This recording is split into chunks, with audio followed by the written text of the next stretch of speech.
ألا يهجوس غنى واختار من الأفكار فقط على استوديوهات جزال المعاني واللحون الحماسية أبيات تمثلني وصعبة على الشعار عليها حقوق اسمي وهي دومة حصرية هلا مرحبا إعداد ما تمطر الأمطار وعدد ما تهز الغصن ريح الشمالية لطلب الشيلات والزفات التواصل على 07 جزال المعاني واللحون الحماسية بيوت تمثلني وصعبة على الشعر عليها حقوق اسمي وهي دومة حصرية أجنب دروب الهزل والقال جزل واختار بشعر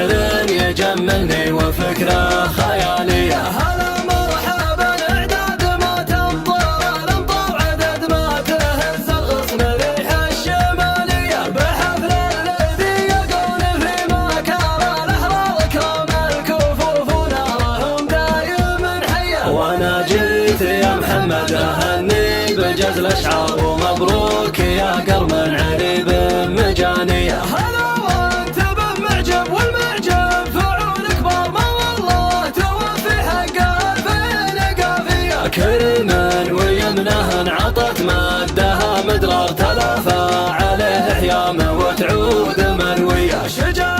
وإذا عزم ما هو يحسب الأخطار بتلقاه في أول صف ثارت الهية وهو من ساي القوم تحمل الخوي والجهل من وقف صار الصعيبات عادية الأدب نعم اسمهم ينكتب من نار بتاريخ يتعب حصر رواوية ونشهد لهم بالفعل وبطيب الأخبار والإنابة بالعز والطيب معنية سرايل وداعين ترد العاد والأوثار ويشهد لنا حضر زماننا وماضية ويا مرحبا مليون بلال وفي الزوار حضور الحفل أثبت وفي طيب الراعية وفي الخاتمة صلي عد من ردد الأذكار على مصطفى الرحمن صلوا لطارية ألا يا هرجوسي غنوا واختار من الأفكار جزال المعاني واللحون الحماسية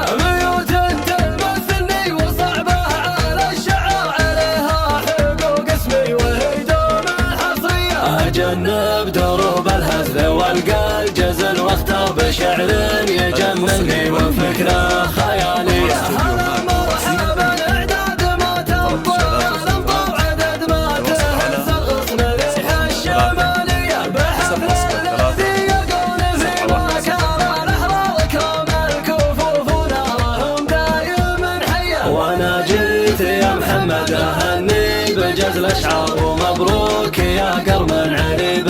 مجانية هلا وأنت بمعجب والمعجب فعول كبار ما والله توفي حق الفين قافية كرما ويمنه انعطت مادها مدرار تلافى عليه حيامه وتعود مروية شجاع وإذا عزم ما هو يحسب الأخطار بتلقاه في أول صف ثارت الهية وهو من ساي القوم تحمل الخوي والجهل من وقف صار الصعيبات عادية الأدب نعم اسمهم ينكتب من نار بتاريخ